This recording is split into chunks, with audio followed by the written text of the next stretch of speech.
ตัวเลขเหล่านี้ไม่ได้เป็นเพียงแค่ตัวเลขธรรมดาแต่เป็นสัญลักษณ์แห่งความรักของเปิ้ลและตุ้มความรักของเขาและเธอก็เหมือนกับหนังเรื่อง Turn Left Turn Right นั่นแหละครับทั้งที่อยู่ใกล้กันแค่เอื้อมแต่กลับไม่เคยได้พบกันจนกระทั่งวันหนึ่งเมื่อพรหมลิขิตได้เชื่อมเส้นทางชีวิตของทั้งสองให้มาบรรจบกันในปี 2008 เปิ้ลหญิงสาวผู้เรียบร้อยอ่อนหวานน่ารักแต่ก็มีบางทีที่เปิ่นๆโกโก้ไปบ้างในวัยเด็กไม่ว่าจะลำบากแค่ไหนเปิ้ลไม่เคยย่อท้อ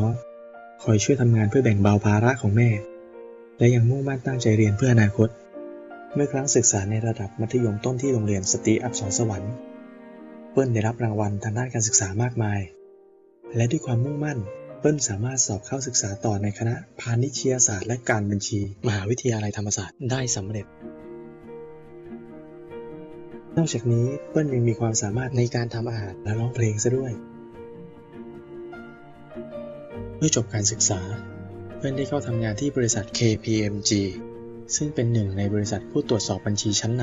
ำปี 2008 เปิ้ลได้เข้าทำงานที่บริษัท ESSO ซึ่งเป็นบริษัทด้านพลังงานสัญชาติอเมริกันที่ใหญ่ที่สุดของโลกและได้เริ่มศึกษาต่อระดับปริญญาโทที่วิทยาลัยนานาชาติมหาวิทยาลัยมหิดลเพื่อเพิ่มทักษะด้านการบริหารธุรกิจตุ้มชายหนุ่มผู้เพียบพร้อมมีคุณพ่อทำงานที่กระทรวงต่างประเทศจึงเป็นเหตุให้ได้เดินทางบ่อยคุณแม่ซึ่งเป็นพยาบาลได้คลอดตุ้มที่บังคลาเทศแล้วย้ายไปเติบโตที่สวีเดน5 ปีในสวีเดนทำให้ตุ้มได้เดินทางทั่วยุโรปได้มีโอกาสเห็นโลกกว้างได้เห็นวัฒนธรรมจากหลายมุมของโลก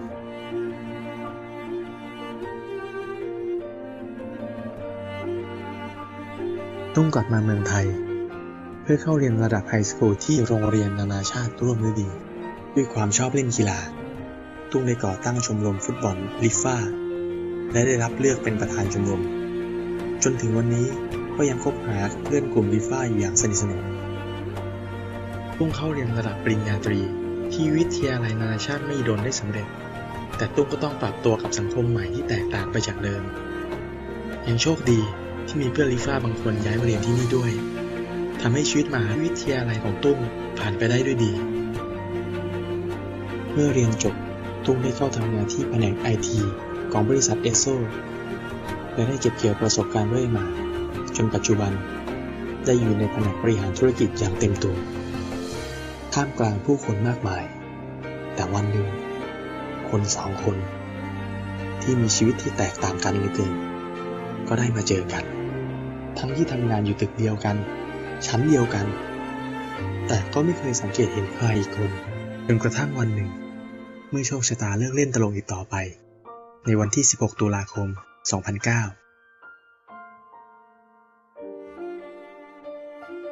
ใครเห็นเปิ้ลก็ไม่น่าจะหลงรักเปิ้ลได้แต่ว่าตุ้มตกหลุมรักเปิ้ลในทันทีจึงเริ่มหาข้อมูลและวิธีทำความรู้จักเธอ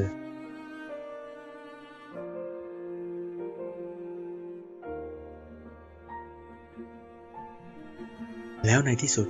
ตุ้มและเปิ้ลก็ได้รู้จักกันวันที่3 มกราคม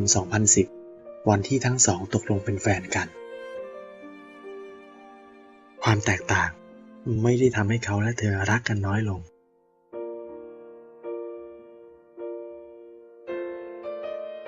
ในขณะที่ความเหมือนทำให้เขาและเธอรักกันยิ่งกว่าเดิมทั้งสองตกหลุมรักกันและกันความรักที่แตกต่างแต่ลงตัวถ้าจะเปรียบเทียบแล้วก็คงเหมือนกับซาลาเปาไส้ครีมกับชีสเบอร์เกอร์มั้งครับตลอด3 ปีที่คบกันถึงแม้เปิ้ลและตุ้มจะไม่ได้ไปเที่ยวด้วยกันบ่อยเหมือนคู่อื่นๆแต่เพียงการได้ใช้เวลากับคนที่รักก็ทำให้มีความสุขมากมายตุ้มได้เปิดมุมมองที่กว้างไกลและสวยงามให้กับเปิ้ลทำให้ได้รู้จักกับเพื่อนใหม่ๆสังคมใหม่ๆและการใช้ชีวิตอย่างมีความสุขเปิ้ลได้พาให้ตุ้มได้รู้จักกับธรรมะและความสุขสงบของจิตใจแม้จะมีบางครั้งที่เกิดความไม่เข้าใจกัน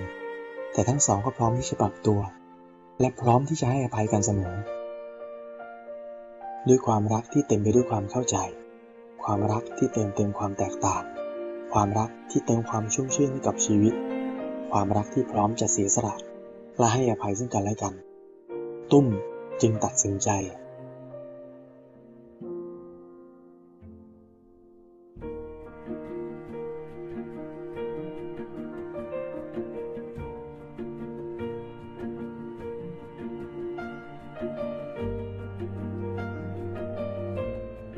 2008 ปีที่เขาและเธอได้เจอกันเป็นตัวเลข4ตัวที่มีความหมายมากที่สุดสำหรับเปิ้ลและตุ้มคุณเชื่อไหมครับว่าคู่แท้มีอยู่จริงหากคนใดคนหนึ่งเกิดก่อนแม้แค่วันเดียวพวกเราทั้งหมดก็คงไม่ได้เจอกันและไม่ได้มาอยู่พร้อมหน้ากันในวันนี้